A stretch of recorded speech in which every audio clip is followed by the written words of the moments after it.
In today's video, I'm going to flip through the month of September in my Erin Condren Monthly Planner to see how I used it functionally, what worked, what didn't, and what I'm going to be doing going forward. Hi, I'm Kristen, and I post functional planning videos on my channel a couple times a week. If you're like me and you need a gentle reminder to just keep it simple, please make sure you're subscribed, and I'll be right back.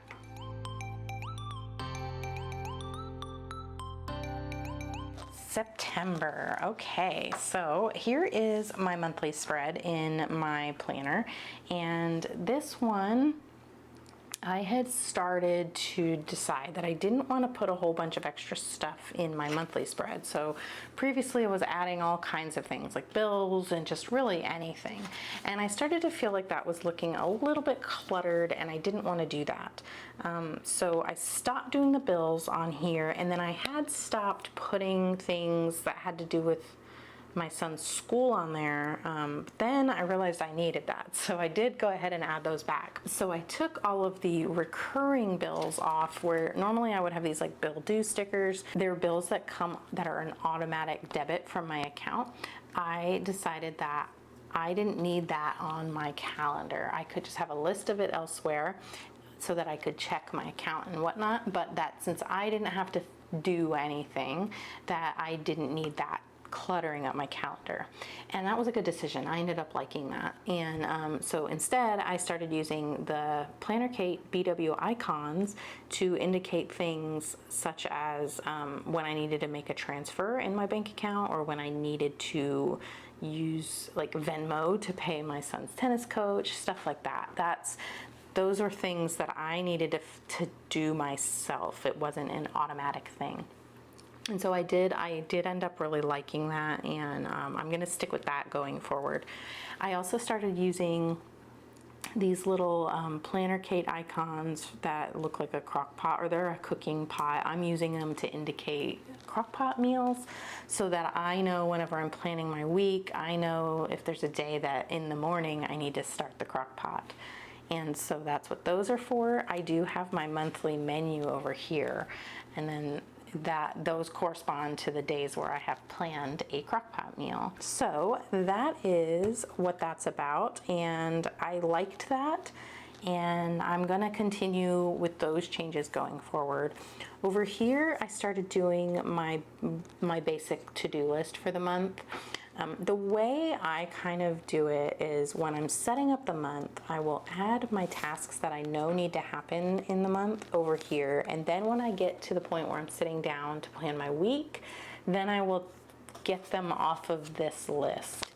And a lot of times I don't continue to add to this list because I'll just end up adding it to my weekly list, but I do like having it, and I do still refer to it throughout the weeks so that I can make sure I have checked everything off. And I'm gonna keep doing it that way as well. But what I did do differently, so I mentioned that I have a list elsewhere of my bills, and I put them here this time. So what worked with that was having the list where I could just scan for the date and check my account and see if that went through, or just make sure they charged the right amount and that kind of thing. And then I just checked it off. I did like that, but I also didn't think I needed to have like this much space dedicated to it. So for October, I ended up just putting it over here in the to-do list, since I don't end up using this whole thing anyway.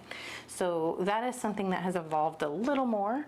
And then the school situation here, I ran out of like space. The way I filled this out, there wasn't anywhere to add other dates. And so I left a different space here for that kind of stuff.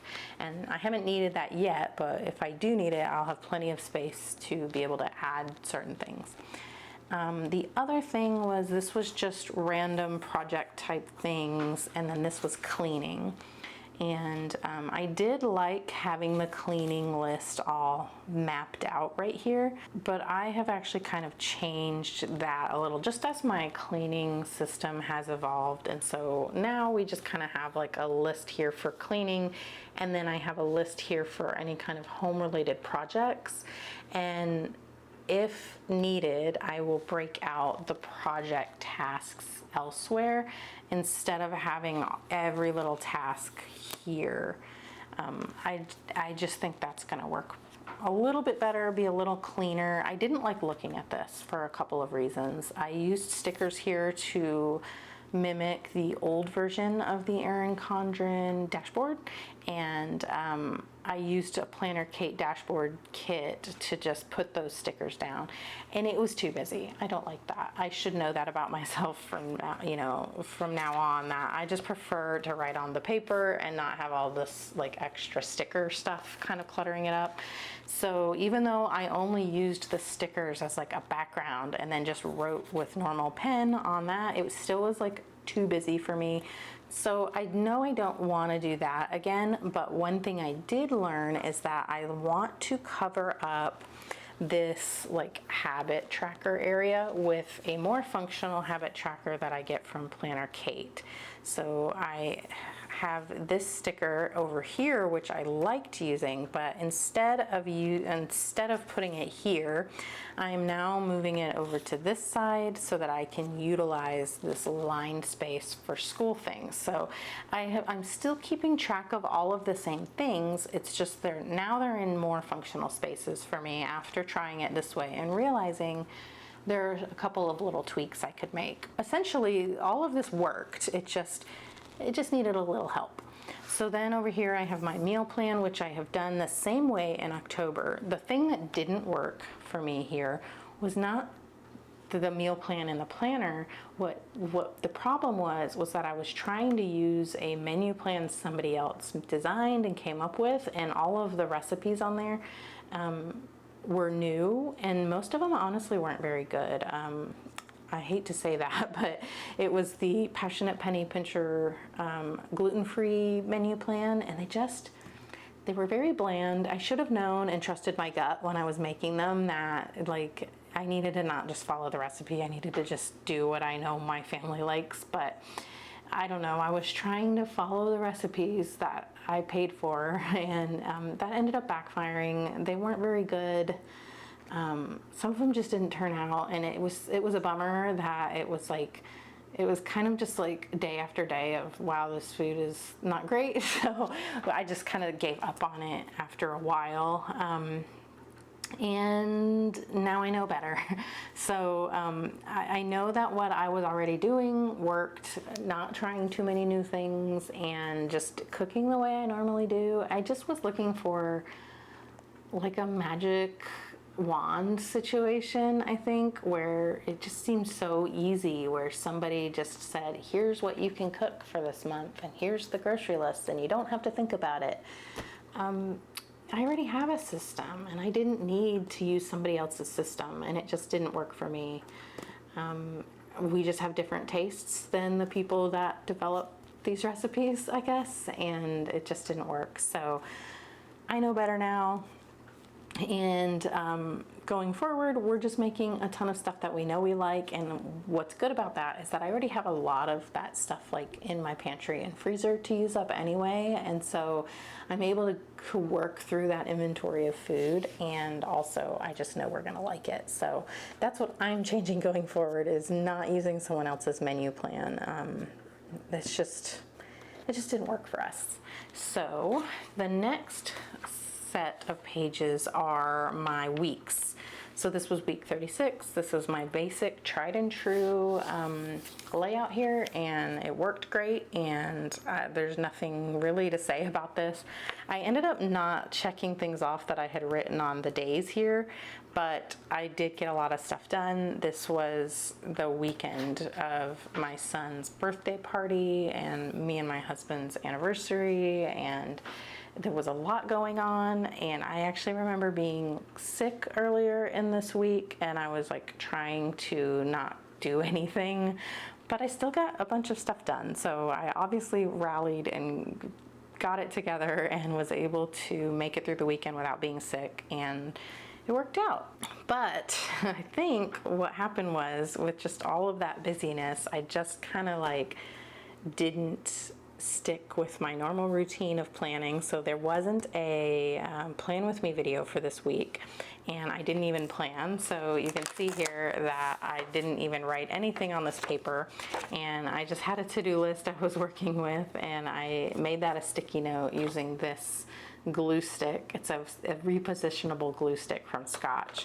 And so I just went ahead and made my to-do list a sticky note and threw it in here, and that was how I planned my week that week. And sometimes that's all I need, you know.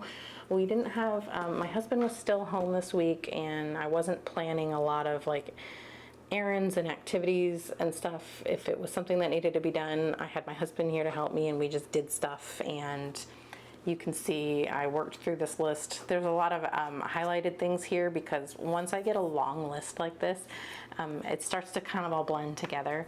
And so I will go through and actually highlight the things that hadn't been done yet. And so that's what the highlight is. It doesn't really mean it's more important than anything. It was more just like a way to stand out from the rest of the list. And so some of those things I didn't finish, and I put them on the next week, and some of them I did finish. No big deal. So when we turn the week here, we're back to the usual tried and true layout, my weekly overview and my to-do list. And again, that worked out really well. And I mean, there's not much more to say about that other than it's just proof that when you find something that works, just keep doing it. Like, there's no reason to change it because it works. And why do I need to find something different? I don't. So, and then that was just a list of the foods that I wanted to make. Since I wasn't really using this menu anymore, I was actually writing down menu items on my weeks. Here we have week 39, and this was another week where I didn't do the overview, and this was just a list, and I broke out the list. And I mean, things got done, some things didn't, but this is where I started really paying attention to the difference between projects and tasks.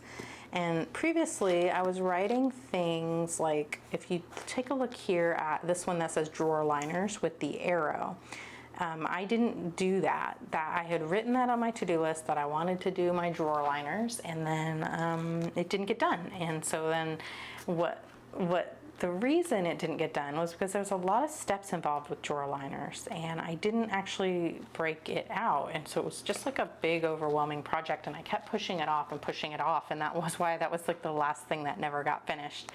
And so I broke it down. It's a project. So we've got drawer liners, and this is why I'm doing the drawer liners. I'm trying to finish up a bigger project of where I kind of refreshed my coffee bar and my tea area, just so that it's an area in my house where I visit frequently throughout the day. It's one of the first spaces I go to in the morning to get coffee. I frequent it throughout the day to get some tea and stuff. And then in the evening, I set my coffee for the next day. It's just a place that I wanted to be nice. It's like right in the middle of all the action in my house. And it tends to be an area where we'll put stuff, and then it just gets messy and untidy, but it's like a hot spot, I guess. And so I wanted to refresh it and make it like a nicer space that I was more willing to take care of.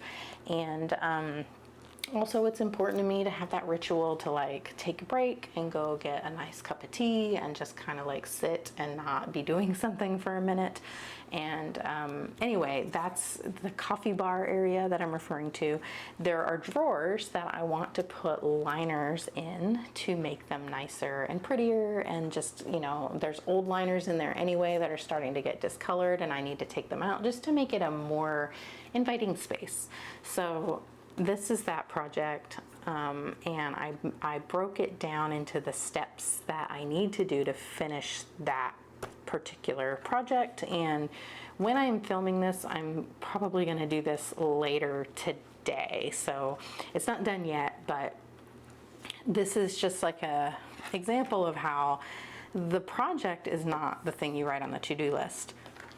The project, you can like say that's a project I'm working on, but what you need to do is write the specific task or the step of the project in the to-do list. So that's what I've done there. And then here I had some other projects like starting on the office, which I have decided to move to the following week. So we're going to put an arrow on that. And then these are things that go to that project that need to go into the following week. So that's really all that's about, and that's one of the big takeaways I think this month that has really kind of helped me realize how I can be more functional with my to-do list is to break down those bigger projects into smaller tasks.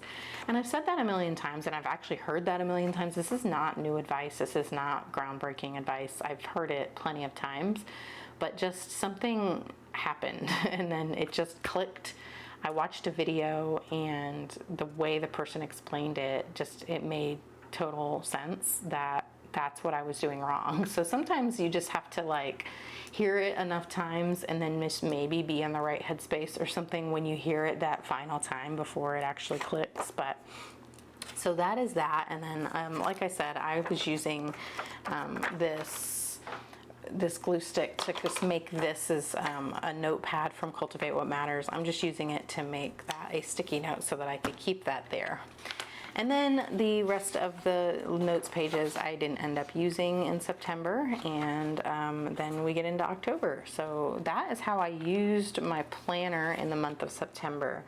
And something else I've been using is this Erin Condren Vertical Life Planner that I actually was gifted by Erin Condren.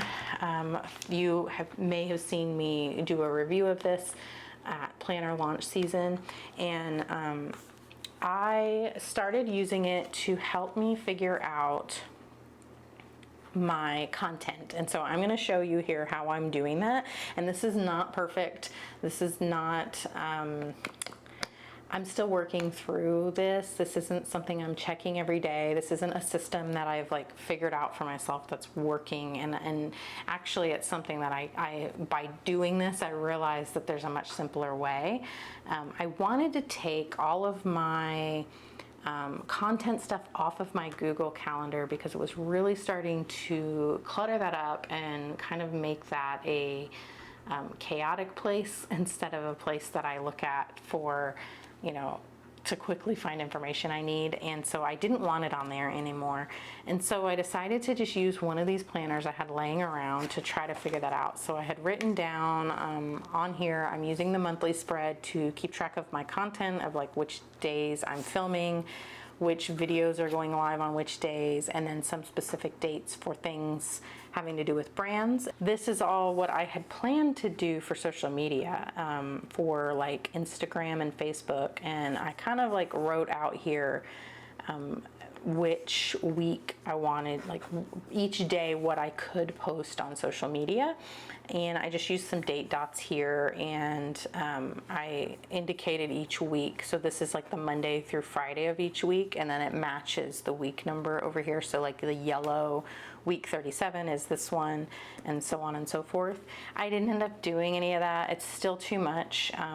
Doing this made me realize I'm just trying to do way too much that I can handle right now. I don't have the correct systems in place to be able to support all the stuff that I want to do with my channel and my social media. I just don't, and this has helped me realize that. I didn't use these for anything. I kind of made a list of projects I wanted to do, and then I wasn't using it yet. So we get into one of the first weeks in September, and I just kind of started writing out things that I wanted to do each day. And I knew I was taking these days off for some family things, and then so I just kind of started writing out to-do list types of things. And then it just didn't happen. But it helped me realize that I can break up my day in a way that is helping me develop the system. So even though I didn't ever go back and like check things off or use this, I was able to see that I can break up my day in 2-3 hour chunks. the way my day works is I've got my morning stuff. I've got like a whole morning routine that involves getting my son like fed and off to school, and like my house tidied and put together. And then whenever I have the time, when I'm sitting down at my computer or sitting down here to film, I have like 6 hours. Well, really it's 7, but then I always take a lunch break. So from 9 to noon, I work on something, and then from noon to 1, I make myself stop and put everything away. Well, I don't always put everything away. I make myself stop and just leave the room and go eat food, and I try to go sit down at my table and eat instead of sitting in front of my computer. And I just break up the day with like a lunch break. And then from 1 to 4, I have time that I can dedicate to working again. And then at 4, I go get dinner ready, which I know is early, but my son has tennis practice like right at dinner time, so he needs to eat before that. And then it's an hour-long practice, so by the time we get home, he really only has time to finish any homework. And then it's important to me to let him have free time to be a kid. I'm not trying to cram his schedule with things to do, so he has that time, but that's also time that I spend with him, or I tidy up or do my own projects and stuff. So for work things, I really only have 2 3-hour blocks. And so that helped me realize that I could break up my day. The things that I typically do for any of my videos or and social media type things, a video takes me about 3 hours. And so I know that if I want to film, like on Fridays, I have 2 3-hour time blocks, and I can do 2 videos on a Friday, and then I batch that. So I will film 2 videos in the first 3-hour time block, and then I go take a break. And then in the second 3-hour time block, I will come back and edit them all. So that's kind of like an example of how I do that. So on a Friday, I'm ideally getting 2 videos made for the following week. And so I went through and kind of made a list of all of the things that I do for my channel and figured out about how much time each of those things take. And then I added a buffer, because I always underestimate how much time things take. And so that way I give myself enough time to get everything done. And so I have 3-hour blocks and I have 1.5-hour blocks. So then I can take these, and when I'm planning a week, let me try to find a week where I don't have anything. So when I'm planning a week, I can take these and just kind of like take up that whole 3-hour block. And then maybe I want to do some other things that day that aren't finishing the video, right? So then I can put these 2 1.5 hours there. So that kind of gives me like a visual of how I can block out my time. And so that's how I'm using those blocks. And then I just use that last block here to write down anything that's like publishing that day as far as content goes, because I don't really need to know that up front in like what I'm doing that day. I just need to know, is that a day something's going live that I need to go maybe share or comment on, or like that kind of thing. I do want to have that on there, but that's not what is dictating what I'm doing that day. So that's just kind of an ongoing system for how I'm at least using this to kind of scratch out what my day might look like. I'm not actually using it to check things off yet. I'm still kind of figuring that part out, but it is helping me to organize at least those plans and see what is realistic to get done in a week, so I don't have like a whole list of unfinished things. So anyhow, that is how I used mostly my Erin Condren Monthly Planner. This is my ride or die catch-all planner. Use it every day, look at this thing every day. I love this thing, and not changing it anytime soon. But then also how I kind of started incorporating this weekly life planner just for planning purposes, really. I know it's a planner and that's what you're supposed to use it for, is planning, but I'm not actually like using this by going into it and checking things off. It's really just kind of like a way to visualize what I can get done, and then I just use a to-do list for the rest of that kind of stuff elsewhere. And I don't put that in my monthly planner because I have noticed that when I try to combine the two, I end up not focusing on the thing I want to focus on. So like if I'm trying to do work and then I have my daily, I have my to-do list of all my home things, then I start thinking about that stuff instead of the work stuff, or vice versa. Say I'm trying to do this stuff, but then I also have a list of the content I want to film that week. Then I'm thinking, oh, maybe I can get that done instead of this other stuff. So like I need that separation. I need to have it in a different spot. I need to be able to close this and move it out of the way so that I can focus on work. So that is what I've noticed about myself.